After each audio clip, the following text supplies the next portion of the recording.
श्री शिवाय नमस्तु भयम। दोस्तों, जैसा कि आप सभी लोग जानते हैं कि 6 जनवरी 2026 यानी मंगलवार को पड़ रही है माघ मास की कृष्ण पक्ष तृतीया तिथि और सकट चौथ व्रत। और दोस्तों, ये वह तिथि है जो माघ मास में पड़ने वाली सबसे बड़ी तिथि है, क्योंकि ये मंगलवार के दिन पड़ रही है और इसका बहुत ही बड़ा और विशेष महत्व होता है। पूज्य गुरुजी ने कहा है कि अगर कभी भी मौका लग जाए और माघ महीने की सकट चौथ मंगलवार को पड़ जाए तो आप लोगों को एक चुटकी काला तिल वाला उपाय तो अवश्य ही करना चाहिए। इन दोनों का संयोग बहुत ही कम आता है। इसी के साथ में गुरुजी ने अपनी शिव पुराण कथा में बताया है कि इस दिन आपको एक चुटकी काला तिल वाला उपाय तो आपको अवश्य ही करना चाहिए, क्योंकि ऐसा दिन पूरे साल में सिर्फ एक ही बार आता है। और दोस्तों, आप सभी लोग जानते हो कि मंगलवार तृतीया तिथि का अगर सबसे बड़ा कोई उपाय है तो वह एक चुटकी काला तिल वाला उपाय है। तो दोस्तों, मंगलवार तृतीया तिथि के दिन आप लोगों को इस एक चुटकी काला तिल वाला उपाय को जरूर करना है। बहुत सारे लोग होंगे जिन लोगों ने इस उपाय को ना किया हो, मतलब पूरा साल निकल गया, उन्होंने किसी भी दिन इस चुटकी काला तिल वाला उपाय को ना किया हो। पर दोस्तों, आपके पास एक आखिरी मौका बचा हुआ है, जो कि 6 जनवरी मंगलवार तृतीया तिथि के दिन है। इस दिन आप लोगों को इस वाले उपाय को जरूर कर लेना है। भले ही आपने पूरे महीने भर इस उपाय को ना किया हो, पर अगर आपने इस महीने के मंगलवार तृतीया तिथि के दिन अगर इस वाले उपाय को कर लिया तो आपको इस उपाय को करने का वो फल मिलेगा जिसकी आपने कभी कल्पना भी नहीं करी होगी। इसीलिए आप लोग इस वाले उपाय को एक बार जरूर कर लेना है, ताकि आप लोगों के हाथ से ये मौका ना जा सके और आपको इस उपाय को करने का फल मिल सके। दोस्तों, यह उपाय पंडित जी ने अपनी अभी की ही श्री शिव महापुराण की कथा में बताया है। उपाय को आज हम आपको बहुत अच्छे से समझाने वाले हैं। इस वीडियो को देखने के बाद इस उपाय को समझने के लिए आपको कोई और वीडियो को देखने की जरूरत नहीं पड़ेगी। तो चलिए दोस्तों, उपाय को शुरू करते हैं। देखिए, ये इस माघ महीने के मंगलवार तृतीया तिथि के दिन ये इतना खास होता है, इतना महत्वपूर्ण होता है। देखा गया कभी कभी बड़े बड़े पूजा पाठ अनुष्ठान से जो मनोकामना पूर्ण नहीं होते, वह माघ महीने की मंगलवार तृतीया तिथि के दिन एक छोटे से उपाय करने से ही आपकी मनोकामना पूर्ण हो है। और बहुत सारे लोगों ने इस उपाय को किया भी है और उनको इस उपाय को करने का फल भी जरूर मिला है। अगर आप लोग भी इस उपाय को करना चाहते हैं तो आप इस उपाय को पहले अच्छे से समझ लेना, सुन लेना, उसके बाद करना। आपको इस उपाय का फल जरूर मिलेगा। और इस उपाय को कर लेने से आपके घर में चाहे किसी भी प्रकार की दुहक और समस्या क्यों ना चल रही हो, आपको उसका कारण भी नहीं पता है कि भाई ये समस्या किस कारण से चल रही, उसका कुछ भी कारण हो सकता है, जैसे पितृदोष हो सकता है या किसी भी तरह का मंगल दोष भी हो सकता है। तो इस दिन आप लोगों को ये वाला उपाय कर लेना है। ये एक ऐसा उपाय है जिस उपाय को अगर किसी विशेष दिन पर किया जाए तो भाई उस विशेष दिन का जो है वह तो हमें मिलता ही मिलता है, पर हमने उस दिन पर इस उपाय को किया है तो हमें उससे भी बड़ा फल मिलता है। और फल बहुत जल्दी मिलता है, क्योंकि आप इस उपाय को बहुत ही बड़े और विशेष दिन पर रहे हो। तो चलिए अब उपाय के बारे में बात करते हैं, लेकिन उससे पहले आप लोगों को यह जानना आवश्यक है कि आखिर यह उपाय किस समय करना है, किसको करना है और कैसे करना है। तो चलिए हम आगे आपको वीडियो में एक एक करके बता देते हैं।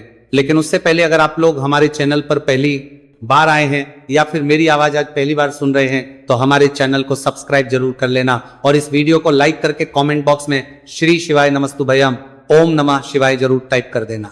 तो दोस्तों, इस एक चुटकी काला तिल वाला उपाय को हमें इस मंगलवार तृतीया तिथि के दिन कैसे करना है, किसको करना है, किस समय करना है और कहां पर करना है, ये सारे सवालों के जवाब आपको इस वीडियो में मिल जाएंगे।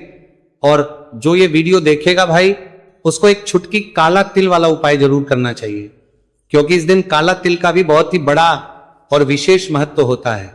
और बात आ जाए एक चुटकी काला तिल वाला उपाय की, तो ये सोने पे सुहागा वाली बात हो जाती है और ये एक बहुत ही बड़ा उपाय हो जाता है इस मंगलवार तृतीया तिथि का।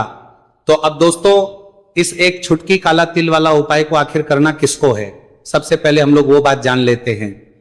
तो देखो, घर की जो बड़ी माताएं बहनें होती हैं, उन माताओं बहनों में से कोई भी एक बड़ी माता बहन इस वाले उपाय को कर सकती है।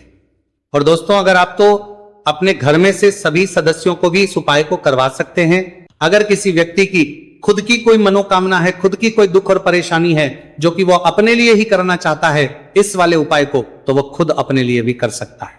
बाकी अगर कोई घर में से ऐसा है जो कि अपने पूरे घर परिवार की सुख और शांति के लिए ये वाला उपाय करना चाहता है तो भाई वो भी कर सकता है, उसमें भी कोई दिक्कत वाली बात नहीं है। कहने का मतलब है कि इस उपाय को हर एक सदस्य भी कर सकता है और पूरे घर परिवार के सदस्य के लिए घर की बड़ी माताओं बहनों में से कोई एक माता बहन भी कर सकती है।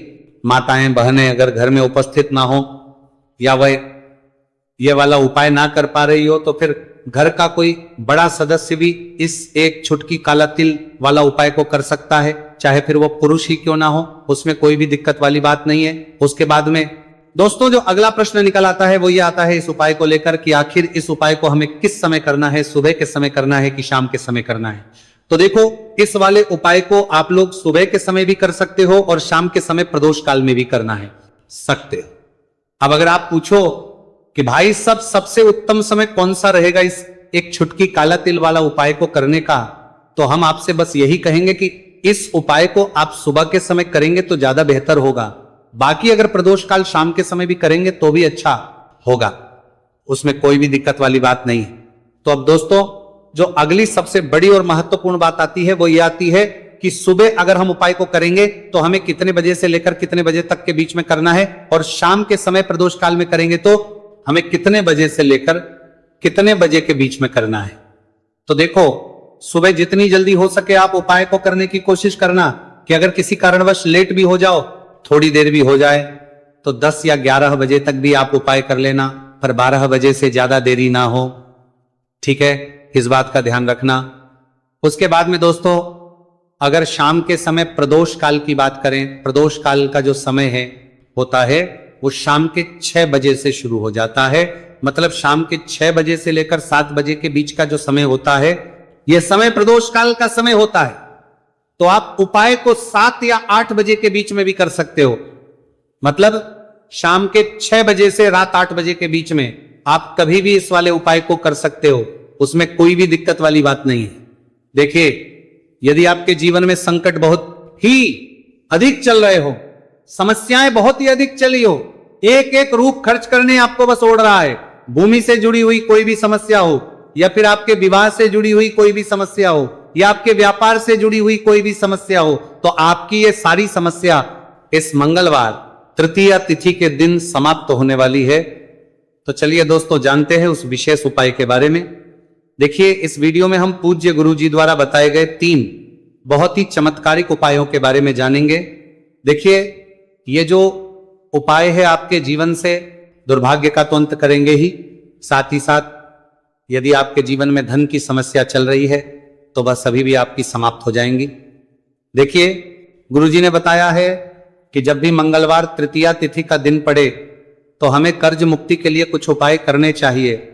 इसी के साथ हमें धन प्राप्ति, भूमि से जुड़े कार्यों और विवाह के लिए भी उपाय करने चाहिए। तो चलिए दोस्तों जानते हैं गुरुजी द्वारा बताए गए सबसे पहले उपाय के बारे में।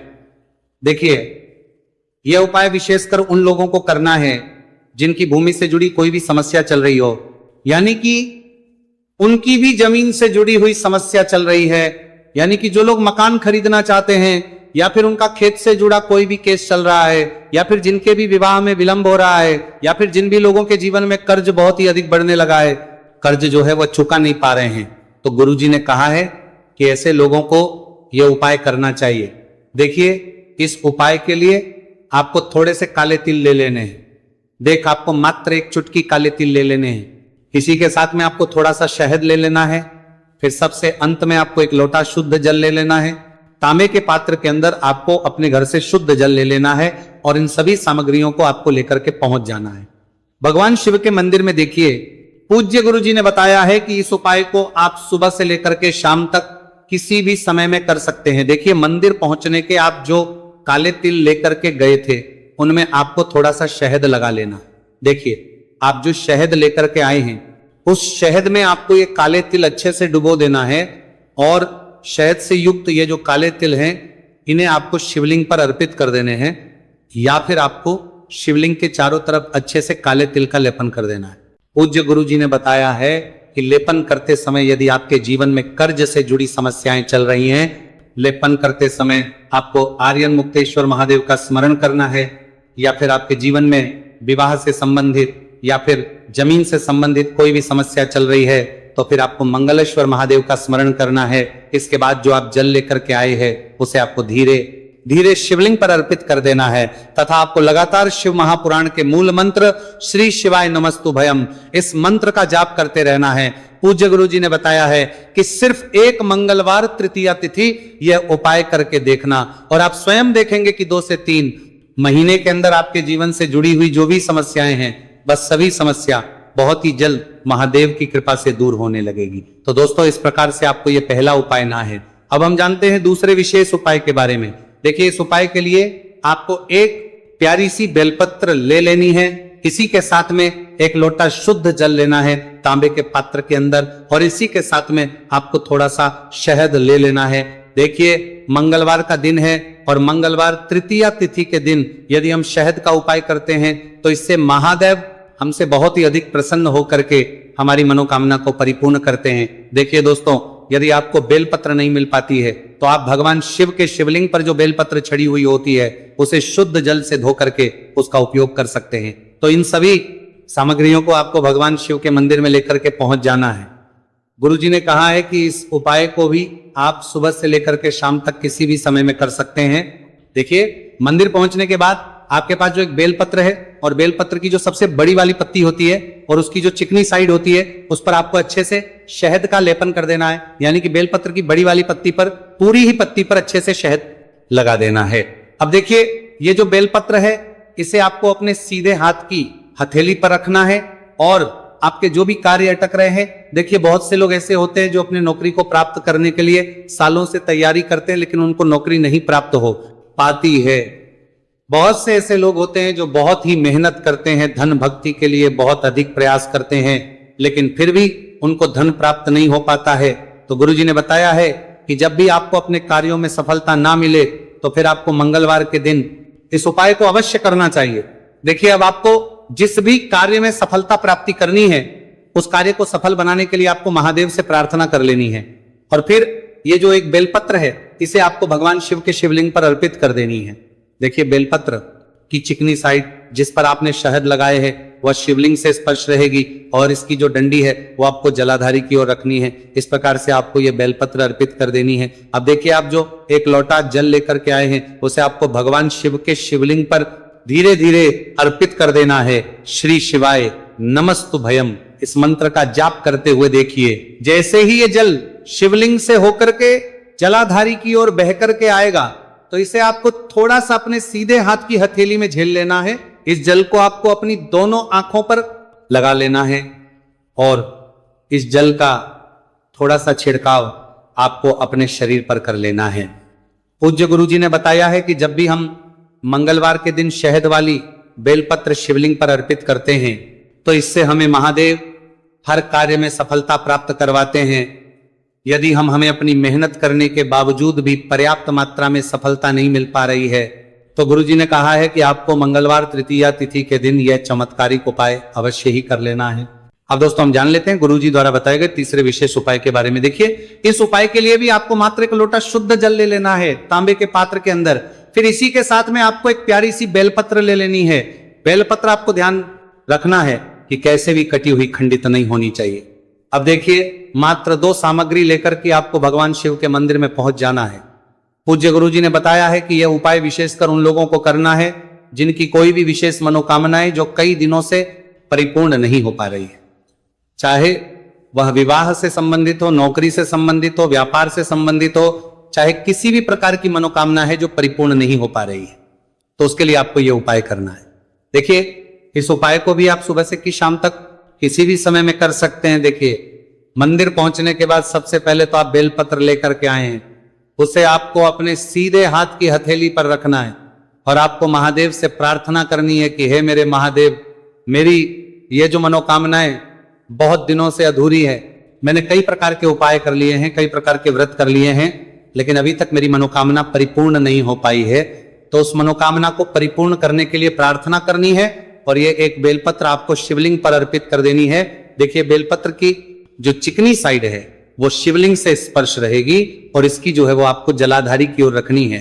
इस प्रकार से आपको यह बेलपत्र अर्पित कर देनी है।